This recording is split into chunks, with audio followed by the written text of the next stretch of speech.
Yeah, Can that you makes say sense. just a bit more, Jim, about the kind of space you've created? I'm thinking, are you talking about First Wednesdays, or just talk a little bit about how you're creating space for those conversations to happen? Because I think that's a really insightful point. There are a couple ways. We have something called First Wednesdays, which is a faith and culture night. Then we also have something that we've called political discipleship groups, which is like a really terrible name. Sounds like some sort of like government propaganda program or something. But it's with those, you have people, you intentionally set them up with people who lean in different directions. And then they get a good theology of public engagement. And then they tell their stories. So you get some of the biography of where they come from.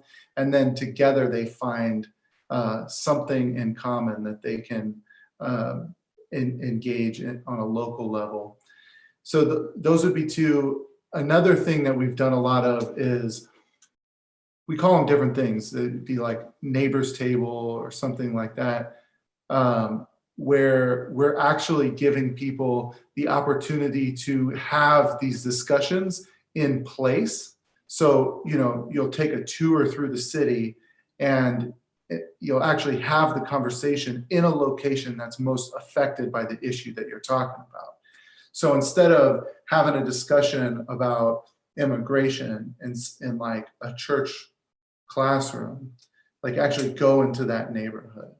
Instead of having the discussion about criminal justice in one of our living rooms, like sit with someone who's actually come through the prison system. So, and then I think the other thing is that in all these spaces, this year, what we've done is we've created this King of Kings commitment. So we had this King of Kings campaign that was like a 3-month campaign where we're all trying to help each other follow Jesus through the election season.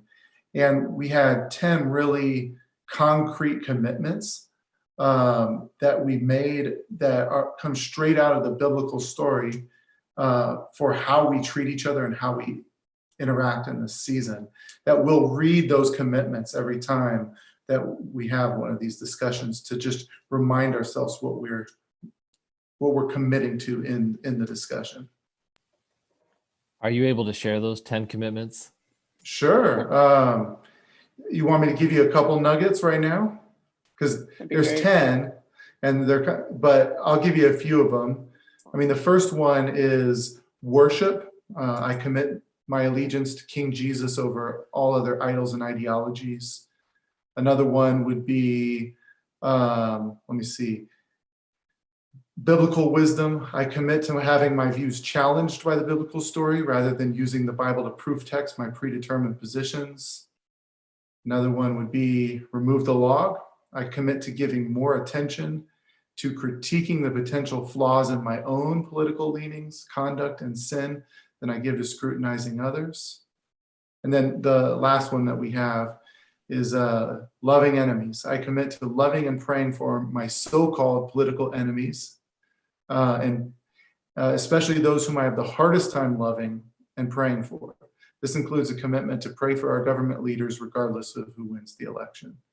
And there's a number of them in that vein, but we're just reminding each other of what it actually means to follow Jesus in this particular context that we find ourselves in this particular season.